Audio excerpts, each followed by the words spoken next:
You're listening to an Airwave Media Podcast. The regular season is heating up. New stars are emerging, and that means more opportunities to win up to 25 times your cash on Prize Picks, the most exciting way to play daily fantasy sports. Just select 2 or more players, pick more or less on their projection on a wide variety of stats, and place your entry. It's that easy. Let it fly to turn $10 into $250 with just a few taps. Easy gameplay, quick withdrawals, and injury insurance on your picks are what make Prize Picks the #1 daily fantasy sports app. Watch your favorite players and get paid doing it this basketball season. See your entries make progress during the game or make new entries for the second half and the fourth quarter. 3-pointers, assists, rebounds, and everything in between are yours for the taking. Join the Prize Picks community of more than 7 million players who have already signed up. Right now, Prize Picks will match your first deposit of up to $100. Just download the Prize Picks app and use code GET100. That's code GET100 on Prize Picks for a first deposit match of up to $100. Prize Picks. Pick more, pick less. It's that easy.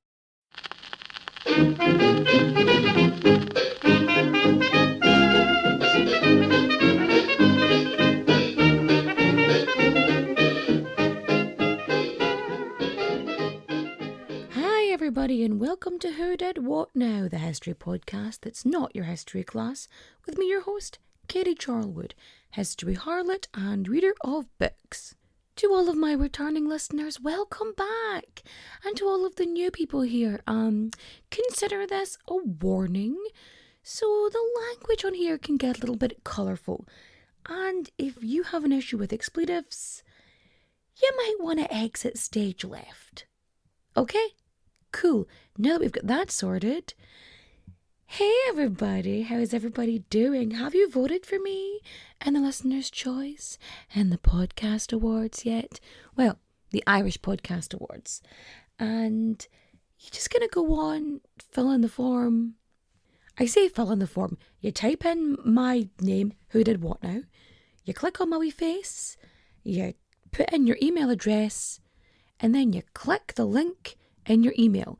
It's basically to make sure people don't multi-vote and things like that. And so somebody doesn't spam vote 500 times. And it would be absolutely amazing if you did that because, I would very much appreciate that. It'd be good, But the shortlist goes out on the 14th of September.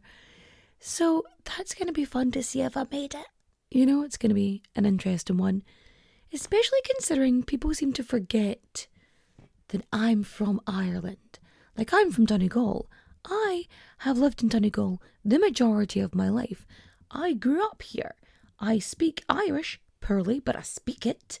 My kids are Irish. It's just people hear the accent and they just assume that I'm, from elsewhere. Doesn't matter how many times I say it. Doesn't matter how many, fucking Irish monuments I'm in front of or Irish history I discuss. People don't pick it up. I had somebody comment on one of my Instagram videos and they were like, "Oh, that's why you're always, in Ireland. I never put 2 and 2 together." I don't know what kind of job you think I have, that I'm constantly jumping countries, yeah, but it's funny, and as some of you can probably tell, my voice still isn't fully back yet. It does not help that when I read bedtime stories to my children, I have to do the voices. It's a thing, I have to do the voices. So we're currently reading Codename Bananas. I did not choose it because it's set in World War II. My kids chose it. It took me a while to get into David Williams' books because for a long time my kids struggled even to read Roald Dahl because so many of the characters were mean. It took me a year to convince my kids to let me read them Matilda because they were so worried because all this horrible stuff was happening to this child. And my son was just why are they so mean? Why are they doing this to her? I don't want to hear this. This is too sad. And I was like, okay, you're empathizing with Matilda already. Okay, cool. Cool. But eventually we got through it and,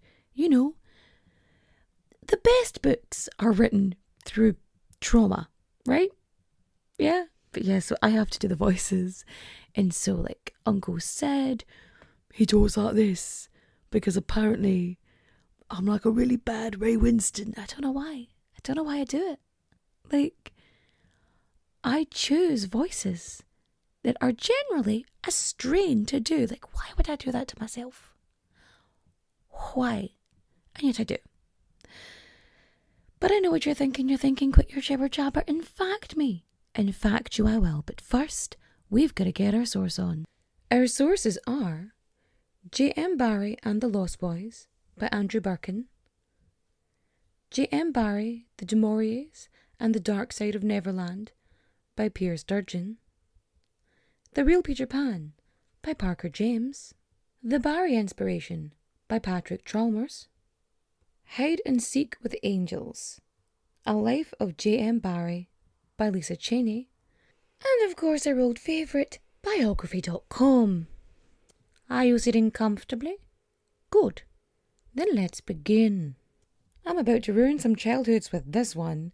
I mean, if you ever read Peter Pan, like any of the original stories, then this should not be too surprising for you, because the simplified, saccharine sort of Disney version, which still involves kidnapping and attempted murder, I'm just saying, might be worth taking a critical eye on that. But yes, the writer of Peter Pan and creator of the name Wendy, supposedly, I've got a feeling about that. But yeah, James Matthew Barrie. He was born on the 9th of May 1860 in Kirriemuir in Angus in Scotland to David Barrie and Margaret Ogilvie. So Barrie started off with relatively humble beginnings. I mean, he's from Angus, first of all. And secondly, his dad's a weaver and his mum, well, she's a housewife. Now, his dad is fairly successful, well enough that all of the Barrie children are educated. Now, James Matthew Barrie, J.M. Barrie, he is, I think, the 9th out of 10 children, although 2 had passed away before he was born, so there's only making him the 7th living child. It's just math. Yeah, so he's 9, chronologically, but he's the 7th living child. Yes, okay, good. We got that sorted. So all of the living Barrie children, they are, they're schooled, they're educated, and so they learn the 3 R's, reading, writing, arithmetic.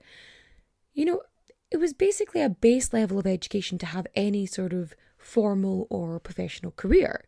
You had to be able to read and write at this point, because if you wanted to sign a contract, or if you wanted to do your banking, or, lots of things involve having to know numbers and words, I feel like that's a very, very simple way to put it, but not everybody had that option. But you find sort of from the mid-1800s onwards, there was a greater push into education, and a lot of it was run by churches and charitable foundations, but it started to get a little bit secular sort of after that, to slowly but surely bring in sort of national education. It was on its way. It wasn't there yet, but it was on its way. Have you ever asked yourself what makes a great writer?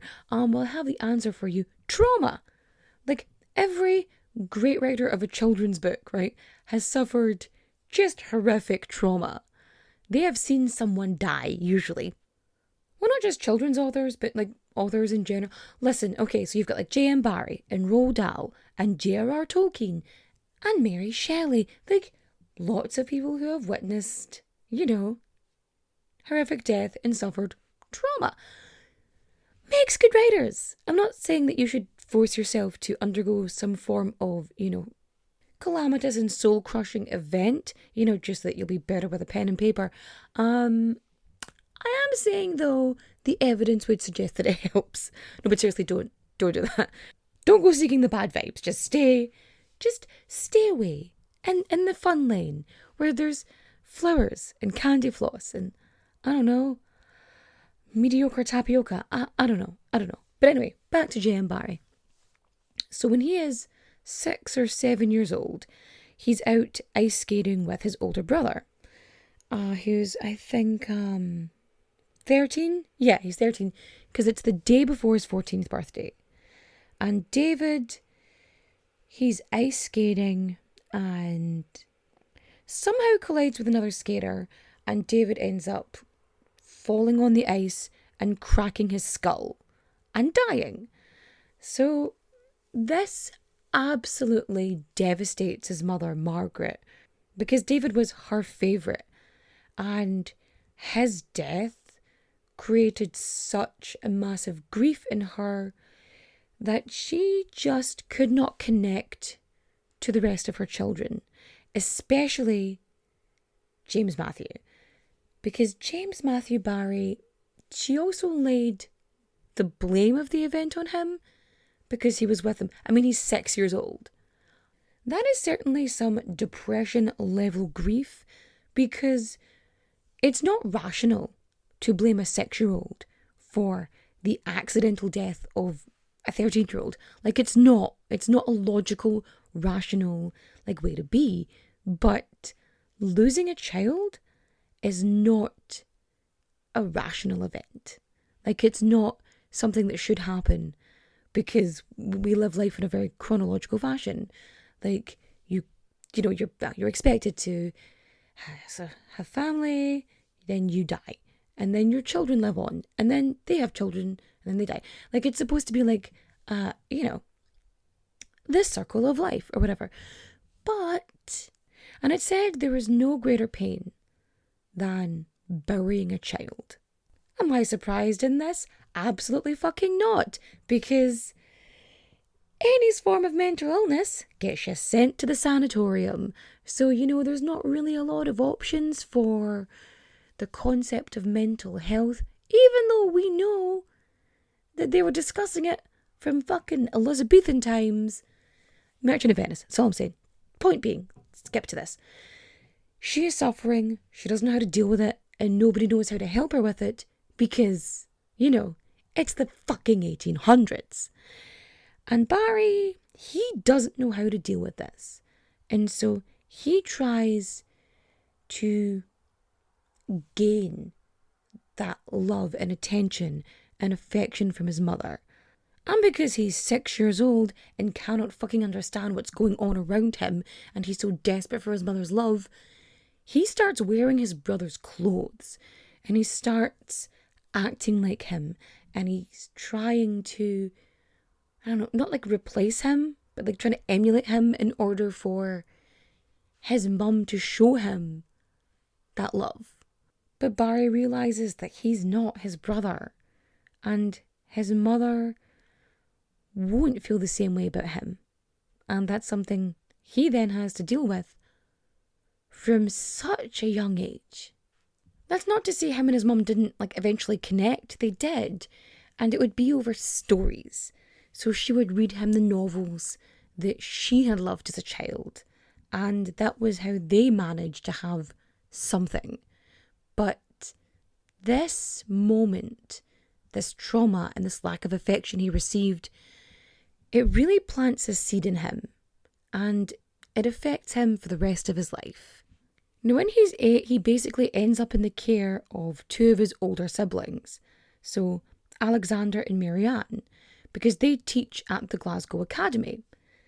So when he's 8, he goes there and he studies there for 2 years, and then when he's 10, he goes back home, where he studies at Forfar Academy. And he's there for another 4 years before he heads to Dumfries. But when he's in Dumfries, he's again looked after by his older siblings, Alexander and Marianne. And this is where he really starts getting into novellas and novels and the penny dreadfuls. He is into this. I mean, he's a teenager and it's the cool thing of the time. I don't know, comics in the 50s and Sega Mega Drives in the 90s. Now when he's in Dumfries, him and some schoolmates, they end up starting this sort of drama club. And it's kind of like the beginnings of what's going to be sort of the basis of Neverland and Peter Pan and Hook and all that. It kind of all springs from here. But life isn't all fun, games and amateur dramatics. Oh no. Of course Barrie was making sure he was educated, but in his spare time when he wasn't doing any of that, he was, stalking a historian. That's right, Thomas Carlyle. So he was this, absolutely massive deal at the time. He was an essayist, an historian, and Barrie, he kind of has this whole hero worship thing, and so he's literally following this dude around the streets of Dumfries. Like, people notice this is happening. I mean, this famous fella is being followed by this wee dinky fella. So J.M. Barrie, he only ends up being 5'3", 5'4". He's not a tall man, even for the era. He's not, he hasn't even hit average, right? So he's toty. He's teeny toty, right? He's wee toty James Barrie. And he is following this dude around, desperate to kind of get his hands on him. He has this plan where he wants to touch him just so he can tell people that he has touched him. I want to say not in a creepy way, but I don't know in any scenario in which that is not really bloody creepy, So Barrie decides that he absolutely 100% wants to be an author. But, not everybody makes it, and his family are like, you need to get a day job before you can, not quit your day job. And so his family try to get him to join the ministry. That is what they're trying to do. They're like, please get a profession, join the ministry. The church is always looking to pay people for stuff and not just hush money. So Barrie does end up attending university, Edinburgh Uni actually, but he's studying literature, which is the compromise they've worked out. And so Barrie graduates with a Master of Arts in 1882, after which his sister finds him a job because she's reading the Scotsman newspaper and she sees that the Nottingham Journal is looking for a staff writer. And so she gets him to apply, and he does, and he gets it. And so he's working there for about a year and a half, thereabouts.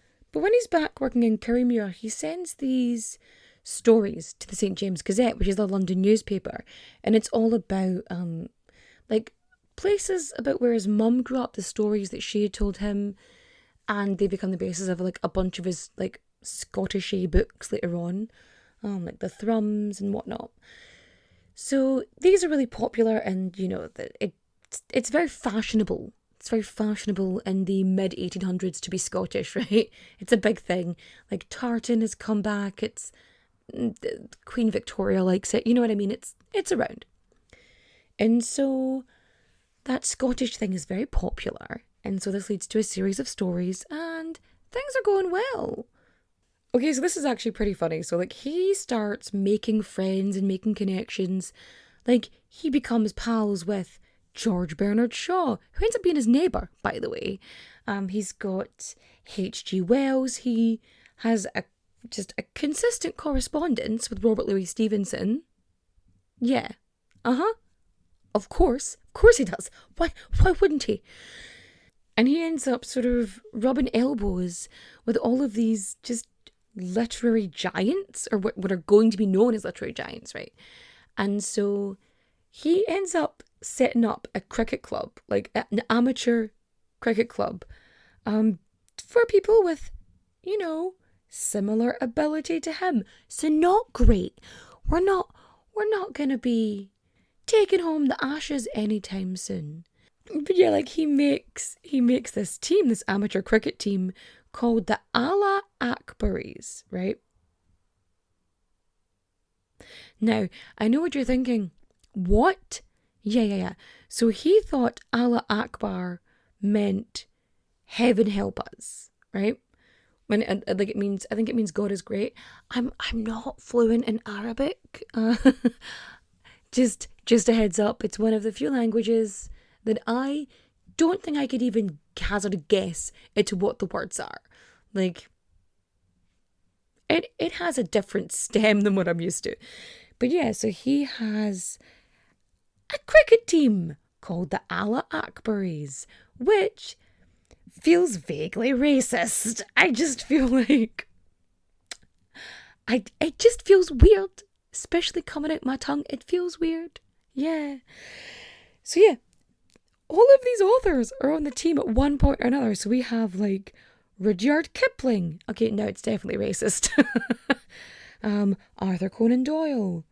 A.A. Milne. Yes, the guy who wrote Winnie the Pooh. Walter Raleigh. Alfred Tennyson. And then, P.G. Wodehouse, so like Jeeves, the guy who invented Jeeves, like H.G. Wells also on this team. Like, imagine you're about to play cricket. I mean, you're probably from a certain social class if you're going to play cricket, but you're about to play cricket and, I don't know, you've got the bat, the cricket bat. It's a bat, right? It's a bat. And you're standing in front of your wicket and H.G. Wells, or even better, like the writer of Winnie the Pooh is about to throw the cricket ball at you, like, which for years, I shit you not, I was convinced was a shiny red apple, and I was so confused because I couldn't understand why it didn't like smoosh when it hit the cricket bat. Like I didn't get it. Yes. Let's just throw fruit at each other. The ultimate decadence. Fruit with sports. I mean, what did I think squash was? I mean, clearly not the sportiest of people. But yeah, because he starts making these connections, he starts dipping his toe back into theatre. So he's writing plays and stuff.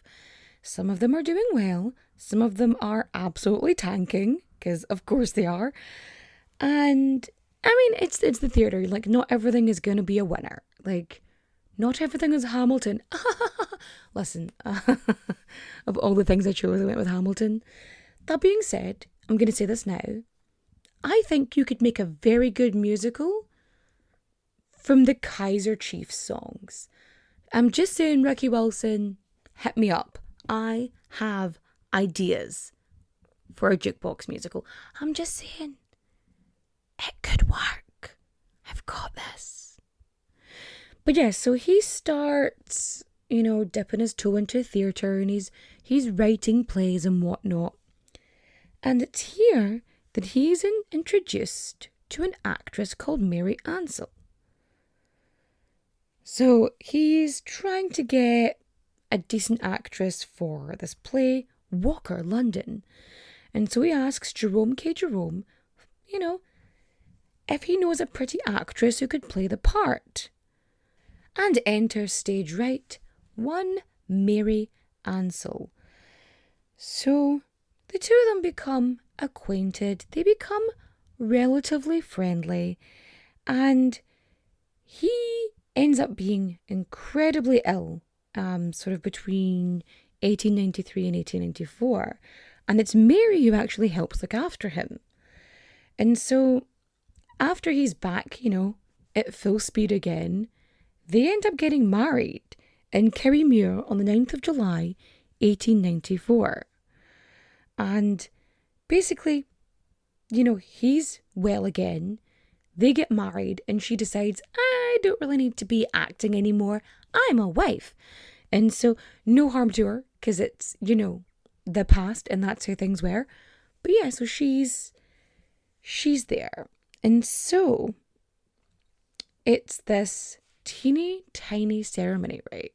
It's in, I think, his parents' house. And it's this small, intimate wedding. And so they're married. But the marriage is not consummated. Like, this isn't up for dispute. Here is a direct quote from his wife. Love in its fullest sense could never be felt by him or experienced. And this is relating to two things, actually. One, the fact that he's impotent, and or possibly asexual. We're not sure about that specifically, but he's definitely impotent. But the other part it relates to is the fact that he doesn't appear to have any romantic love, hence the possible asexual connection. However, now what he lacks in sort of empathy, he makes up for in abundance with, cunning and manipulation. I am fairly certain that J.M. Barrie got married not because he was in love, but because it would look good. Like, if he was a married man, if he had a wife, he would seem typical. He would project the idea of who he wanted people to see. He was a respectable family man. Sure, he was married. He had a beautiful wife. The very same year he's married, this book comes out and it really captures Barrie's attention. It's called Trilby by George du Maurier. Yes, the grandfather of Daphne du Maurier, writer of Rebecca. But yeah, Barrie is basically fangirling over du Maurier. And after Trilby becomes this big success and things are going great, du Maurier only really gets 2 years to enjoy this because in 1896, he dies. 2 years of enjoying success and then death. In an attempt to get closer to du Maurier before he passed away, obviously, J.M. Barrie, his wife Mary, and their St. Bernard dog, Porthos, had moved to Kensington in London, sort of very close to Kensington Gardens, where he would often walk the dog. Now, he had supposedly bought this dog for his wife, but he's, had a habit of spending more time with it than she did, or more time with it than he did with her, And then one day, as he was walking Porthos, who does he come across but the Llewellyn Davies children? What a crazy random happenstance that these children, the grandchildren of the George du Maurier, happened to be in such close proximity. How convenient. So he comes across George and, John, but they called him Jack for whatever reason, so there are 5 children, all in all. At this point, there's 3. George, John, and Peter. So Peter is a baby. Yeah, he's a baby. George is 4, Jack is 3, and Peter is a baby. So he comes across them and their nanny, and he starts performing with the St. Bernard. So they're doing this play fight, and he just amazes them. Wow! And then he conveniently keeps meeting them in the park. And then, how fucking serendipitous is it that he just happens upon their mother and father at a dinner party? What are the chances? So he meets Sylvia and Arthur, and he kind of doesn't really connect with Arthur. He finds Sylvia sort of sneaking away some sweets, saying they're for her boys. And he's like, yes, I have an in. So the Llewellyn Davies family, they're not the most financially secure of people, right? He's a struggling lawyer, and she's a housewife. So they're trying to make ends meet. And J.M. Barrie is a relatively well-known and financially secure man. So he is at this dinner party, right, which he absolutely did not engineer in any way whatsoever. Cough. And he proclaims that Sylvia is the most beautiful creature he has ever met. That's not a weird thing to say to somebody's wife in Victorian London. But yeah, Barrie is really starting to get more success, and he is doing well financially.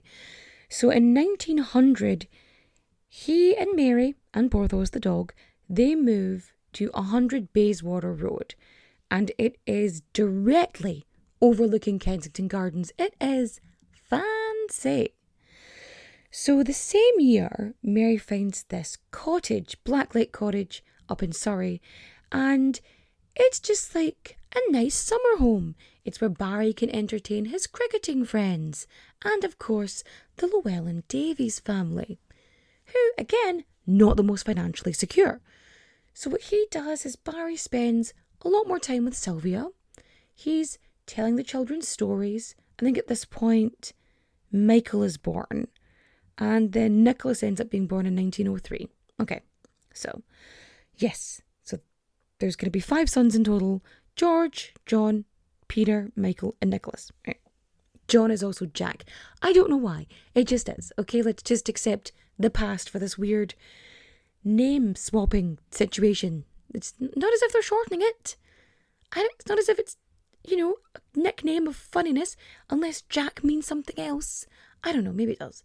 Oh, maybe it does. Anyway, being a part of a royal family might seem enticing, but more often than not, it comes at the expense of everything else, like your freedom, your privacy, and sometimes even your head. Wondery's new podcast, Even the Royals, pulls back the curtain on royal families, past and present, from all over the world, to show you the darker side of what it means to be royalty.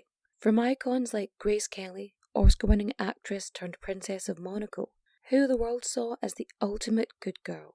She mastered playing a happy wife and mother, but beneath it all, she was desperately lonely. Grace spent her whole life working towards perfection, and it ultimately cost her her happiness. Or King Ludwig II from Bavaria. He was only 18 when his father died, leaving the crown to him and a duty to rule that he never wanted. He refused to lead, and used the funds from the royal treasury to further his extreme love of opera. But this choice eventually cost him the crown and his life. Follow Even the Royals on the Wondery app or wherever you get your podcasts. You can binge Even the Royals ad-free right now on Wondery Plus. Hello, Saver. Whether you're saving for that trip to the tropics or saving for an emergency, now is the time to take advantage of Wells Fargo's savings options. Wells Fargo offers savings accounts that can help you save towards your goals. So, what are you saving for? Visit a Wells Fargo branch or wellsfargo.com/save to open a savings account today. Wells Fargo Bank, N.A., member FDIC. So, they have this little summer home where they're doing all this stuff, and then they've got the house, in London, and he is treating the Llewellyns. Like, he's showering them with gifts and taking them on holidays. Like, he is spending a lot of time. He has weaseled his way into this family, and they're basically like, this is Uncle Jim. This is Jimmy. Yeah, Jim. That's right. You keep being an absolute weirdo. So when it came to the Llewellyn Davies boys, right, he would tell them stories about baby Peter. So it started off with George and John Jack and baby Peter. So he would tell stories of how Peter was a baby who could fly, and this becomes the inspiration for Little White Bird. And it's also why in Peter Pan, Nana, the dog, is a Saint Bernard, just like Porthos.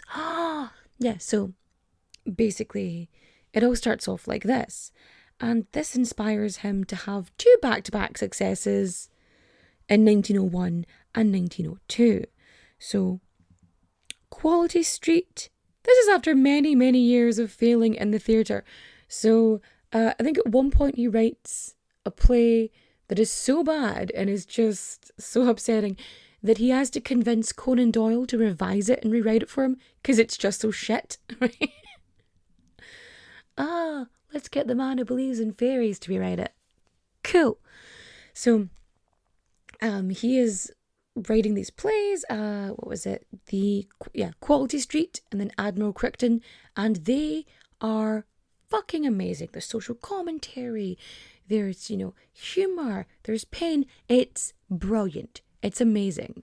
And in 1902, he writes the book, Little White Bird. This is the origin of Peter Pan. Yes, it does involve a flying baby. It's weird. It's weird, but you can tell the start of something is there. And this brings on to Peter Pan, the Boy Who Wouldn't Grow Up, which is a stage play. And this brings in the character of Wendy. Now, Wendy exists because of Margaret Henley. So she's this wee girl who has a speech impediment. She can't pronounce her R's right, like Jonathan Ross. And so she's trying to say my friendy, but ends up saying my fwendy. And apparently this is the origin of the name Wendy. However, I've had many elderly people argue with me many times, enough for me to consider that this is a possibility, that Wendy is also short for Gwendolyn. Like, somebody said that at one point in history, and I can't disprove it. So I'm going to have to go with it's a possibility, So yeah, this play of Peter Pan, the Boy Who Didn't Grow Up, it's sort of put out there as a play for kids, right? But there's so many dark themes and dark metaphors in this that it's clearly not for children. But yes, this play is such a massive hit that it just basically sets up Barrie for life. Like, he just ends up having success after success, hit after hit. But things are not all peachy in the Barrie household. So he is constantly fighting for censorship, right? Because he's against censorship in theatres, which has caused so many issues over the years. And he ends up hiring the secretary, Gilbert Cannon, in order to fight like Chamberlain and all of this censorship, right? And we're going to get back to him in a minute. Back to Llewellyn Davies. So Arthur is really unhappy about this special relationship that is cultivated between his wife Sylvia and J.M. Barrie. He also isn't too keen on how much time he's spending with his kids. Like, he's spending a lot of time with the children. And his kids' names are ending up in J.M. Barrie's books and plays. And he's not too happy about that. But luckily for him, in 1907, he dies from face cancer. Yeah, no, you heard me right. Face cancer. Because of course he does. Of course he does. And so Sylvia is a widow and a mother of 5 children. Luckily she has, the nurse and the de Mauriers and a decent income, from her late husband's estate, and J.M. Barrie there to help and support her when she needs it. So sometime around 1908, mid-1908, an affair happens between Barrie's wife Mary and his secretary Gilbert Cannon. So Gilbert, by the way, is 20 years younger than Mary.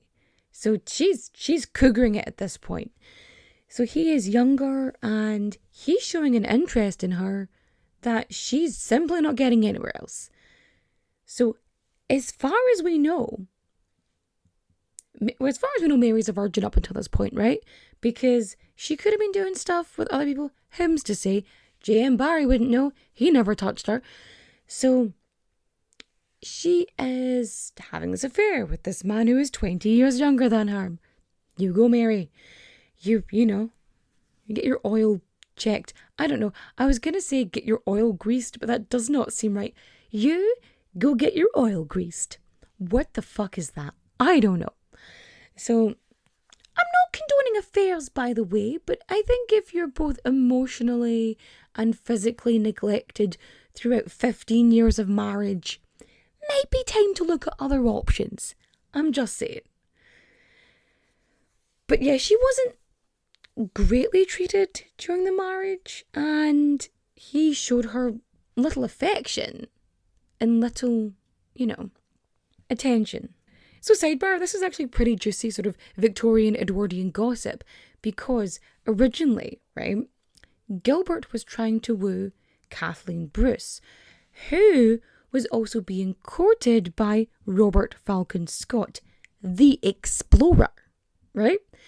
So when she agrees to marry Scott, he's like, okay, fine, cool, I'll just get with Mary then.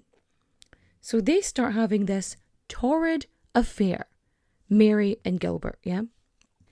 And when J.M. Barrie finds out about it, he is absolutely pissed. He demands that she calls off the affair, and she's like, no. He then offers a separation as to not have, like, divorce in the papers, and she's also like, no. J.M. Barrie is trying to avoid scandal and divorce. Unfortunately, that's not going to happen because you're a famous man in the early 20th century. So I think it's October 1909 they eventually get divorced, and it is big news. However, because he has so many, influential friends and people in high places, they write to like all of the newspapers. And again, this is a time when newspapers are constantly being like printed. And like 3 newspapers end up printing the story, but the majority of them don't, out of respect. And like, is it George Bernard Shaw? He ends up like making this character based on Gilbert in one of his plays, just as a sort of fuck you. And also through this whole scandal of divorce, H.G. Wells is writing to Barrie and trying to support him through this time. But yeah, he ends up suing for divorce on the basis of infidelity, which is funny because if he's the one who'd been cheating or had been like seen to be cheating, very different case. She wouldn't be able to divorce him. Like, it wouldn't be an option for her. I'm just saying. So Mary, she actually ends up marrying Gilbert Cannon. Now, it's not the best of relationships because, he's 20 years younger and he ends up having like affairs and stuff. But like throughout this, J.M. Barrie, he keeps supporting Mary. Like, we could say this is altruistic. We could say this is out the goodness of his heart. But he gives her a yearly allowance, which he gives her on their wedding anniversary at a private dinner. Like, just imagine that. I will provide you with money, but only if you come and see me privately and you have to physically accept the cash from my hands. Just take a moment for that to marinate. Okay? Okay? Good. So it's about this time as well that Sylvia Llewellyn Davies becomes incredibly ill. And at this point, Uncle Jim, Jim,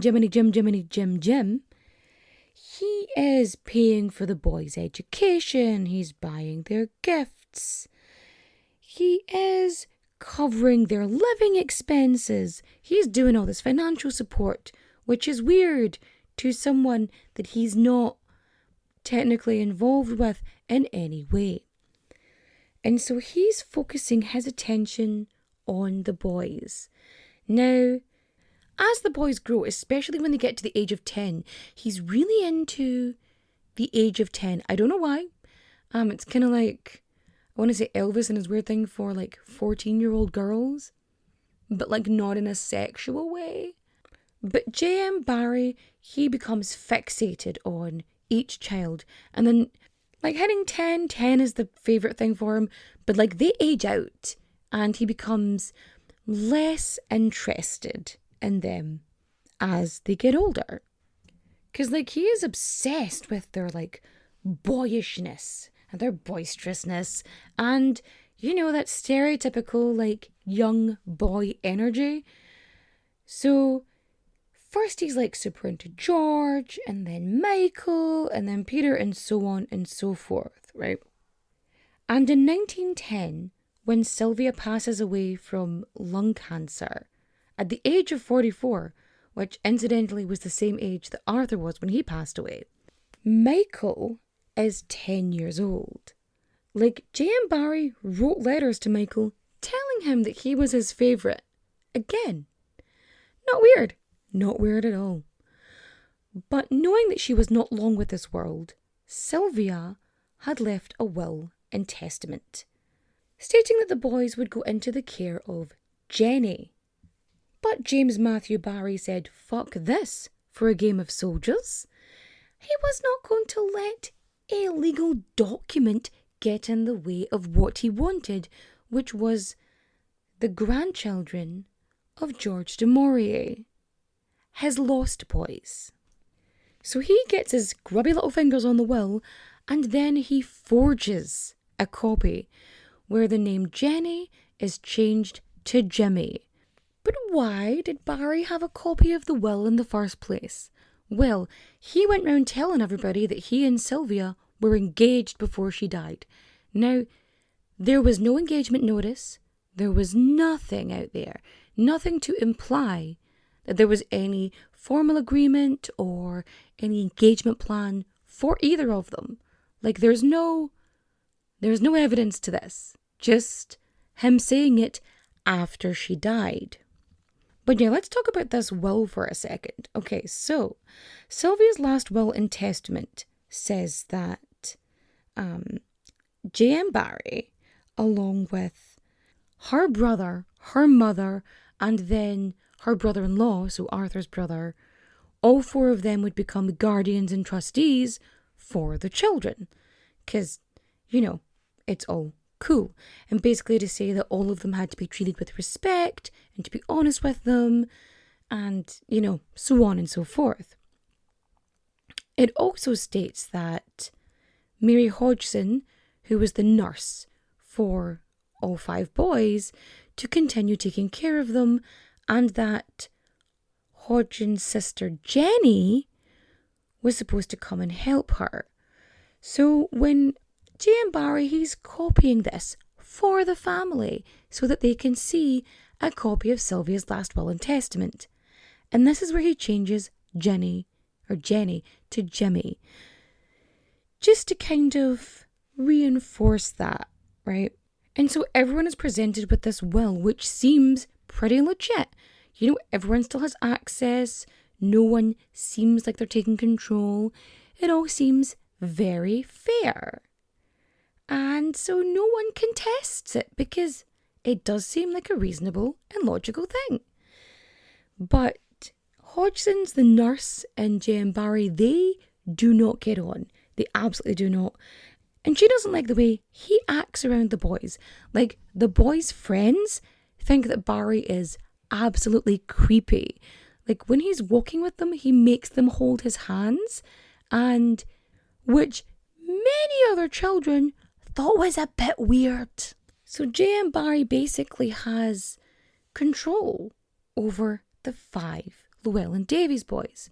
And this does not go well for the boys. So they struggle with him in the way that he treats them.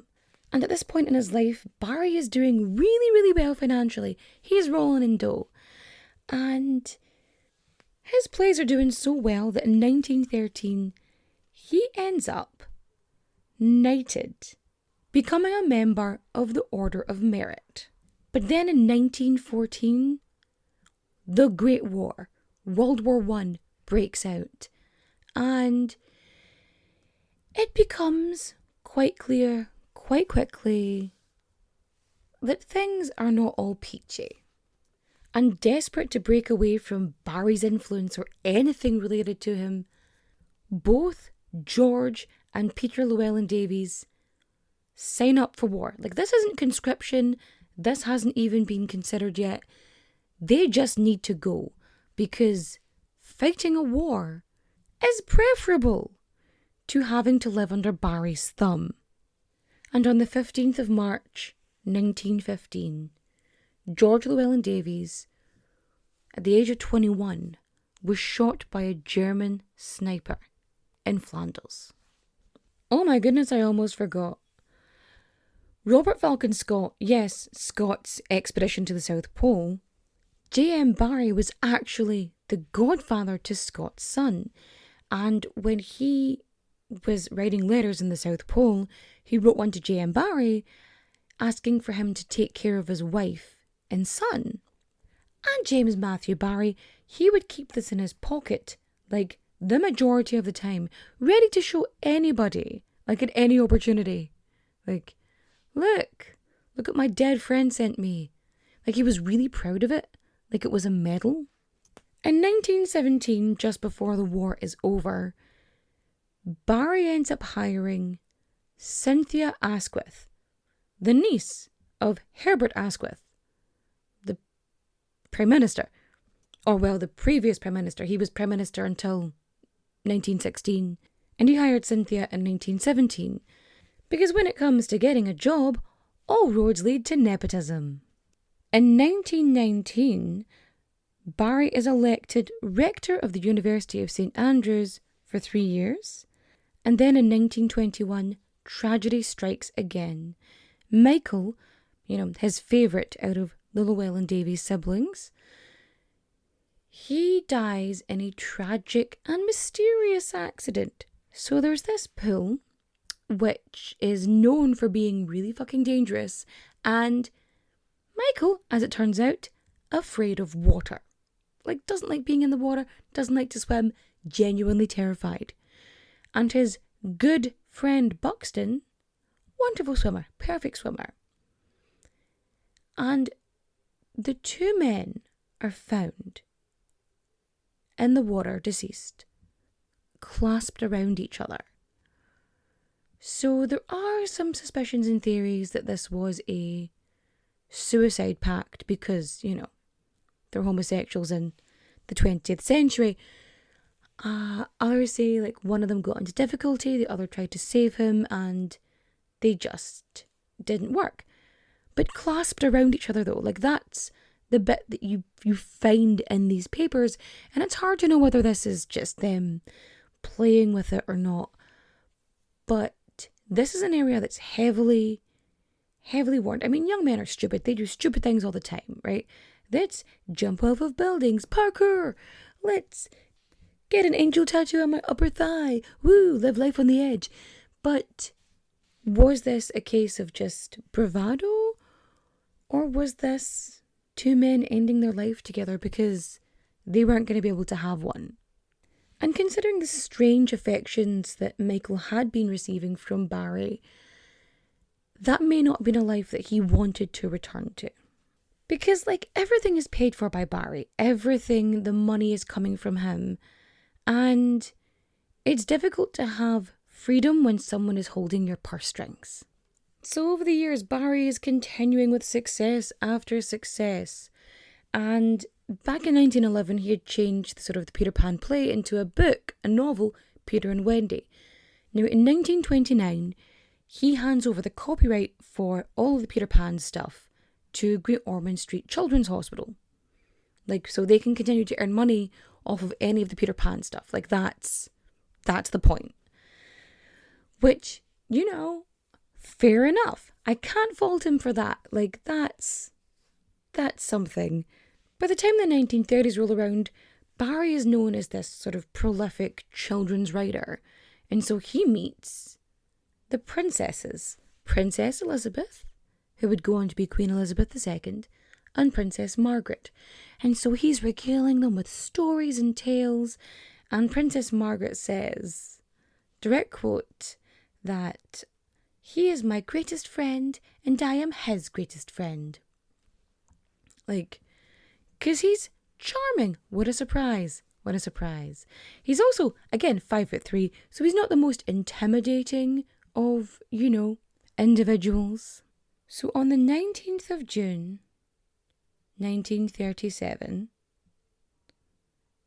James Matthew Barrie dies of pneumonia in a nursing home in Marylebone. And when he passes away, he basically leaves the majority of his works, the copyright, all that stuff, to Cynthia Asquith, right? It all goes to her, excluding any of the Peter Pan stuff because that's already been given to the Ormond Street Hospital. Now, there were a few provisions in there for the Llewellyn Davies children, or the surviving ones, and also anything for Mary Ansell, for the rest of her life. On top of that, there was like 500 quid left for a church in Caithness, and, bits here and there. Now, after Barry's death, a couple years after that, Peter Llewellyn Davies compiles this morgue, right? And so he has all of these family letters, he's got documents, papers, and they're all peppered together with, sort of information and opinions and all this stuff. Very much a primary source, you're getting all this information. And he had a publishing house with, financial backing from Barrie. And he published Daphne du Maurier's books and, it was a whole thing. But Peter felt that his life was marred by the fact that he was the inspiration for Peter Pan. And he expected, more than just a legacy. He expected, more recompense because, he felt the notoriety and everything else that came upon him for being the Peter of Peter Pan. Especially considering, Peter Pan is an absolute psychopath. This, have you read the original Peter Pan? It's weird as fuck. Peter Pan, I shit you not, he seduces mothers who are desperate for his youth in order to steal their children. And so he takes them to Neverland. And when they start getting older, when they start to grow up, Peter straight up kills them. This is not a benevolent character, okay? No. Gingers don't have souls. I'm kidding. If you're ginger, I love you. Unless you're my ex, in which case, no. I tolerate you. But yeah, it's all this stuff for Peter, and he feels like this pressure on him all his life to be fucking Peter Pan. It's not a good thing to be labelled with. And so he's pissed off. And this affected him all through his life, to the point where it gets far too much for him to bear. And in 1960, he throws himself in front of a train. Just the years of this building up. And he'd said to his family and his children and whatnot that a lot of his issues stemmed from this whole Peter Pan situation. Luckily, Nicholas, the youngest, was so young that when the first Peter Pan stuff came about, didn't really affect him. It was only when Peter and Wendy came out that things really started to take hold. Now, Nicholas ends up being a consultant for Andrew Birkin's book. And he's the one who talks about how he's very sure that J.M. Barrie wasn't a paedophile because there was no stirrings in his undercarriage. Because he was impotent. That's his whole thing. And again, I'm not saying this whole thing was paedophilic in nature. I think it's a weird obsession with control and the connection to prolific writers. I mean, George du Maurier, he was outselling Dickens. He was the fucking top. And these were the kind of people that Barrie wanted to consistently be associated with, connected with. And now he had the bloodline. And, Barrie always seemed to be chasing this success, this magic that he wanted. And, honestly, it feels like the Never in Neverland is Barrie's own fucking happiness because he just can't reach it. But I don't know if he was, capable of it, to be honest. And seriously, all of those original versions of these stories that J.M. Barrie created, they're so dark, and we seem to have painted over them with fucking pixie dust. But anyway, before I rant on for another 25 minutes, So ends the story of J.M. Barrie. There we go. There we go. If you liked my retelling of this information, feel free to rate and review 5 stars. If you haven't already voted for me in the Listener's Choice in the Irish Podcast Awards, that would be cool. Link in the description down below. Don't forget you can follow me on Instagram, Facebook, TikTok. I was going to say Twitter, but now it's called something else. I'm on all those places. Yay! You can follow me there. I generally respond to stuff unless you send me memes or reels by people. Because I don't look at stuff out of context. Like, I need a valid reason to do it. Like, there were like 3 people who send me memes and I will pay attention no matter what. Everybody else, though, no, I'm not going to do it. But yeah, there's that and this. And recommendation time, I guess. Whatever you do, no Peter Pan recommendations. I will, however, consider the film Hook, which is an underrated classic starring Robin Williams. So that's your watching, right? For reading, I'm going to suggest you read Rebecca by Daphne du Maurier, because it's a fucking good book. And for listening, listen to me. Actually, no, listen to Murder Most Irish. If I may have already recommended them last week, I don't care. I'm doing it again. They're fucking awesome. Okay, and with that, I am going to bid you farewell. Good night, everybody. Adios. Au revoir. Auf Wiedersehen, my friends. Bye-bye.